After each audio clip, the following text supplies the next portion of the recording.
everyone, and today we're here to talk about the Sondery Overdrive pedal from their art series of guitar pedals. We're going to try something new. Let's just get right into the review. So we have 4 different controls on this pedal here. And our middle knob here is the gain setting. Our little knob over here is the tone setting. Our other little knob is the overall volume. And our middle switch here is a 2-position switch to switch between the average mode and a boosted mode, which, for as far as I can tell, is just basically a clean boost that comes after the overdrive circuit to actually give it a little bit of a bump in volume. It doesn't seem to affect the drive as far as I can tell, but I may be wrong for the little bit that I've used it so far. These little knobs make it nice and easy to get back to the middle position because they have an indent in their construction that makes it so there's a little bit more resistance in the middle position. So we will start with the tone at noon, and the volume will also be at noon, and we'll have the mode set to normal,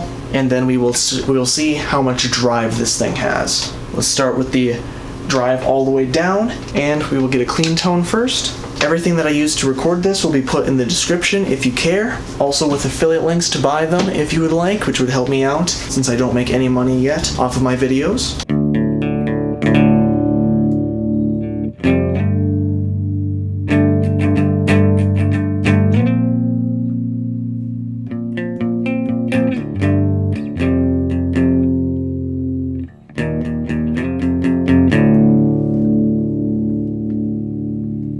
Alright, clean tone. Let's turn on the overdrive.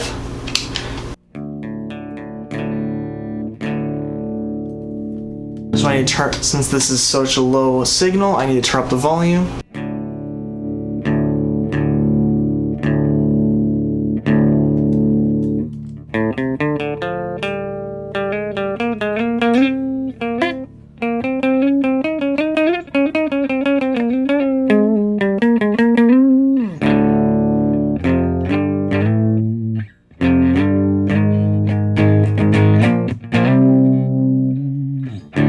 Alright, not much difference there. I actually want to go back to my clean tone and see if I can hear any difference.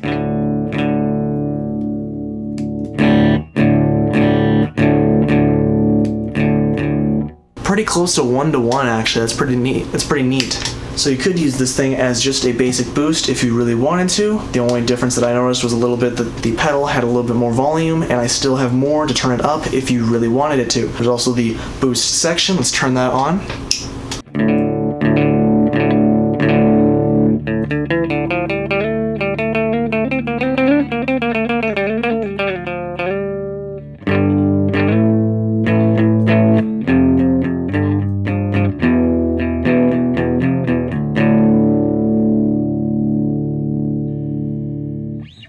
Little bit of breakup there, kind of hard to tell if it's just the if that was all the pedal or if it was a little bit more of the amplifier. I don't know. So for the people who care, I'd like to talk about the box. The box is pretty basic. There is not a whole lot going on it. There's no text on the ends of it, so that's a little annoying for most storage situations. There is a unique sticker on the top, however, it looks very similar to all the other boxes because I have a few other of these pedals, and the only differentiation that is really obvious is the text, and it's not super obvious. There's no accessories inside, but it does come in an average plastic wrap to keep it fresh in the pedal as it's being shipped, but nothing else of note in there. So let's turn the gain up to noon and turn the switch back to the normal setting.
nice drive there. Pretty good. One thing I have noticed about this pedal throughout my time using it is that it seems like it's a little bit more bassy than average overdrive pedals. Maybe that's for you, maybe it isn't. That's just more of a preference thing, I think. Let's try this setting with the boost on.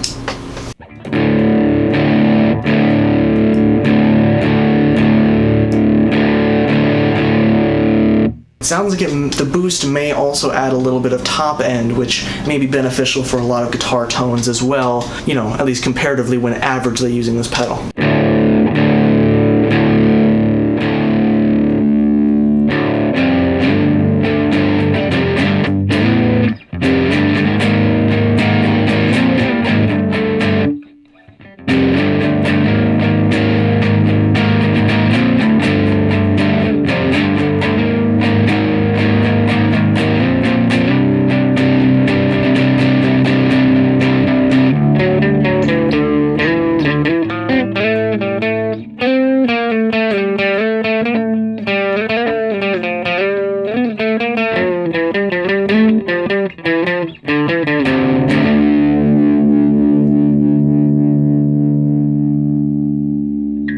Very neat. Let's turn the gain all the way up, put it back to normal.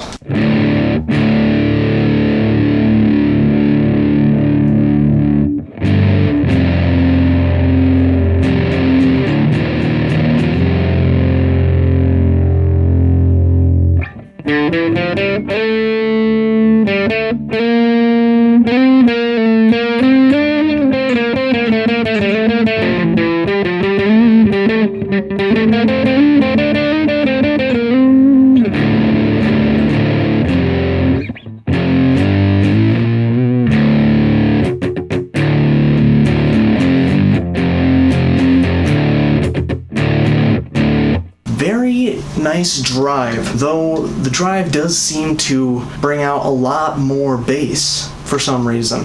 I don't know if that's how they filtered maybe there's the op amp in there, maybe one of the components they didn't put the right filtering as the gain goes up. Who knows? Let's turn on the boost and see what that sounds like.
So that boost definitely seems like it's pretty beneficial for the actual tone shaping of the pedal. Makes it a little bit more guitar friendly if you ask me personally. The normal mode does seem a little too bassy for an average overdrive pedal, but you know, it may work for your sound, I don't know for sure. The pedal is built in a metal enclosure and has a really nice design. The tiger is very well done. There's this nice silver that shine that happens on the border of the pedal. One odd thing is that they seem to have printed on the lid of the pedal, or which is usually on the bottom. However, the screws are on the top on this model, so it might be a little bit more difficult to disassemble if that's your thing.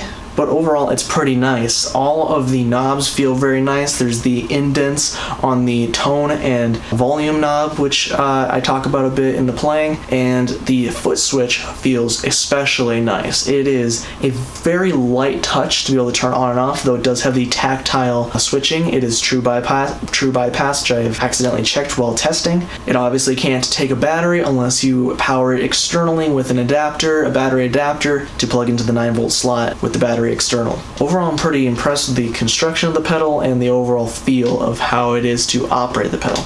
Anyway, let's turn the gain to about the 130 position. This is where I feel that a lot of the overdrive pedals really shine, because it keeps it from getting into distortion territory, but also puts a little bit of grit in there that keeps it from just being a clean boost as well. So we'll just demonstrate this on the boost setting.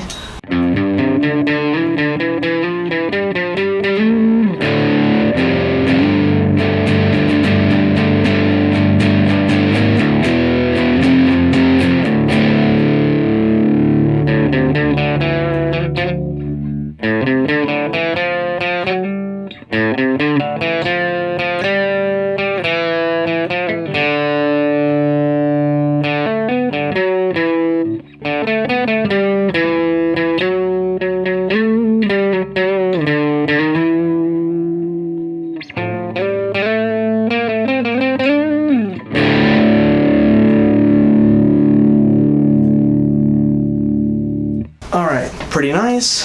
Maybe still a little bit more distortion than maybe an overdrive should have, but obviously that's up to opinion as well. Let's start messing with the tone and see what's available there. Since this does seem so bassy, let's start with the normal setting, and we'll try and flick it every time we change it. Let's do the tone at about the 130 position.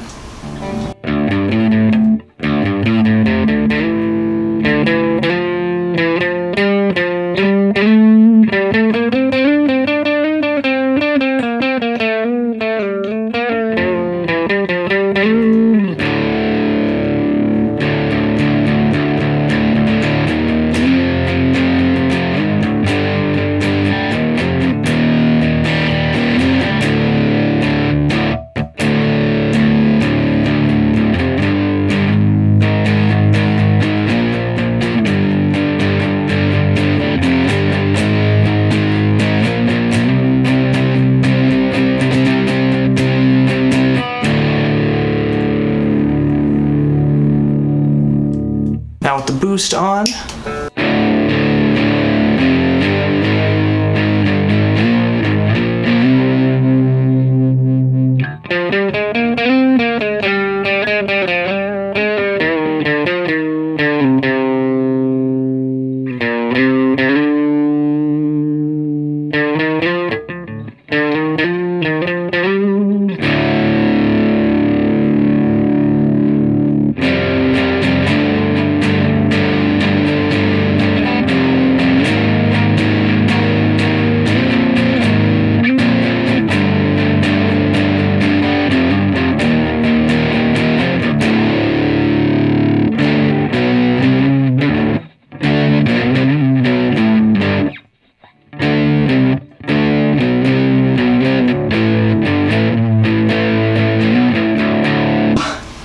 I'm not doing good here.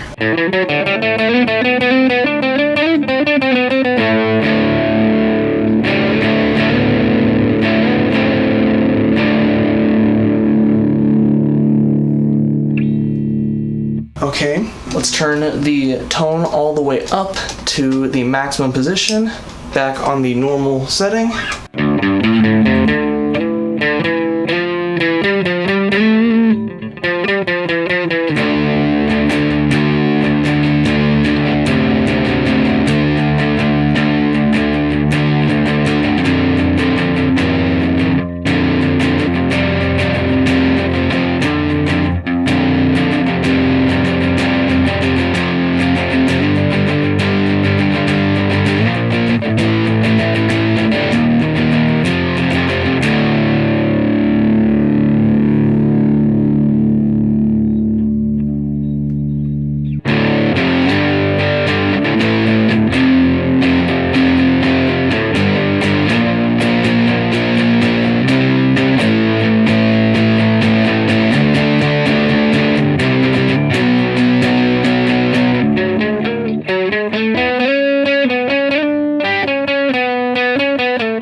Alright, for me in the room, it was a little bit harder to tell exactly what was changing with the tone there. I'm sure it was getting a little bit more high end.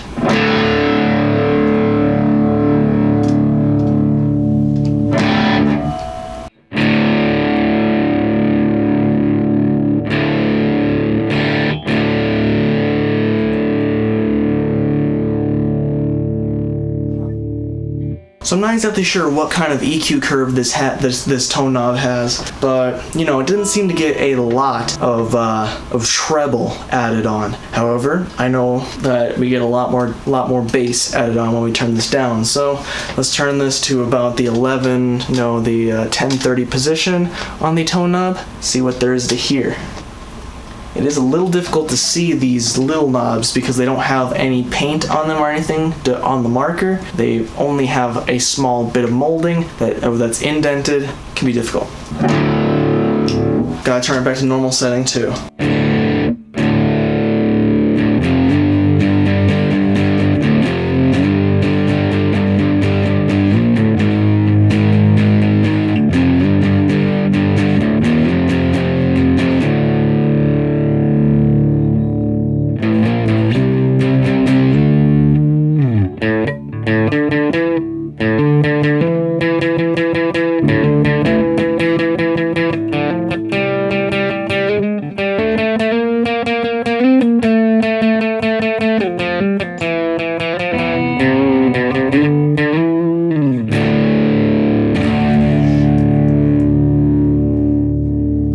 So that made it noticeably quieter as one side effect, and that was indeed pretty bassy. Honestly, I probably should have turned it up so I could hear it a little bit better, but we will in a second here. Well, let's do the boost, see what that sounds like.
Okay, back to normal, and we'll turn the tone all the way down.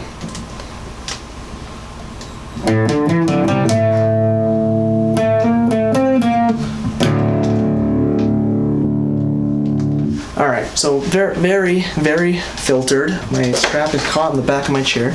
And another thing is that it's kind of annoying to have the indent on the volume of the little volume knob. So it may have been beneficial for them to put the gain on that knob. However, the gain is the main thing of the pedal, so I assume that's why it's the big knob. But either way, I find it a little bit annoying to adjust the volume with that resistance there. Just a small gripe with it, but still functional, still works. It's not, you know, too big of an issue.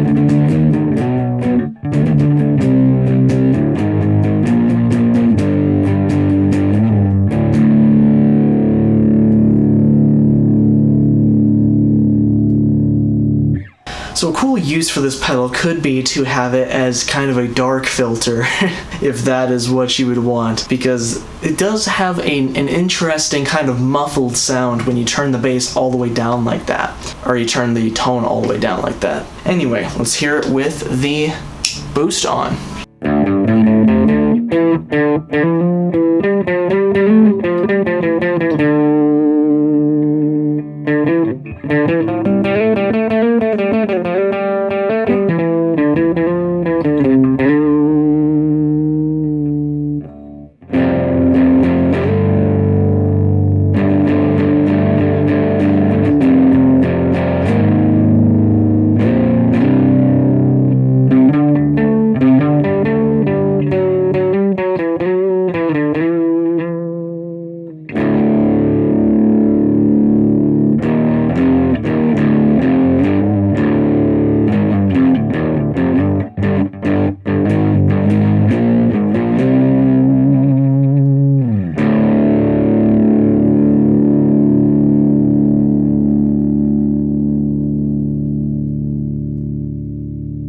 Okay, so is very interesting guitar pedal right there. So what did you think of this overdrive pedal? Personally, well, the boost setting really helps it out, makes it a little bit better, at least, you know, quote unquote better in my opinion. It makes it a little bit more of a guitar overdrive. On the normal setting, it does seem like there's a little too much bass content if you ask me, but that is, you know, my opinion. Maybe it'll work in your setup, especially if you do have a more brittle amp. It's possible that this might go nicely with a Fender amp, because sometimes those are a little glassy, you know, they're a little pokey in the high end. This might be able to help kind of even it out, I don't know. But I guess the only way to know for sure if it works for you is to try it out, which you can do that by going in the description, and there's an affiliate link to buy this pedal. I hope you would use it if you plan on buying this pedal, because it adds no cost to you and helps me out a little bit monetarily.